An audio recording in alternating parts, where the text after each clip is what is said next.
నమస్కారం. ముందుగా MR news Telugu అనే ఛానల్కి అందరికీ స్వాగతం అండి. శ్రీకాళహస్తిలో మహాలక్ష్మి రూపంలో దర్శనమిచ్చిన దుర్గమ్మ తల్లి భక్తి పారవశ్యంతో పరవశిస్తున్న భక్తులు.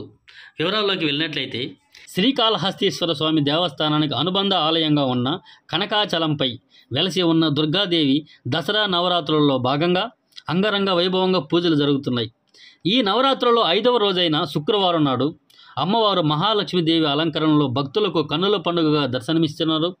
ఈ సందర్భంగా ఆలయ అర్చకులు తులసి శర్మ, సెంగల్రాయులు మాట్లాడుతూ, ఈరోజు ఉదయం 4 గంటల నుంచే భక్తులు పెద్ద ఎత్తున హాజరై భక్తి శ్రద్ధలతో నిమ్మకాయలతో దీపాలు వెలిగిస్తూ తమ కోరికలు మొక్కుకుంటూ అమ్మవారి దర్శన భాగ్యం పొందుతున్నారని తెలిపారు.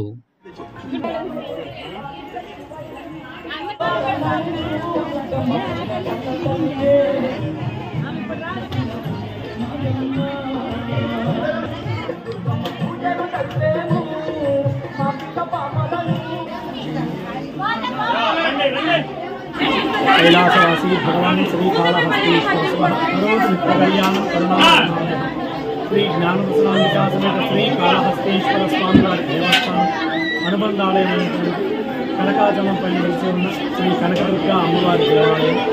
ప్రతి ఏటా ఇక్కడ దసరా ఉత్సవాలు అత్యంత వైభవంగా జరుగుతాయి. ఇక్కడ భక్తులు, ముఖ్యంగా మహిళా భక్తులు ప్రతిరోజు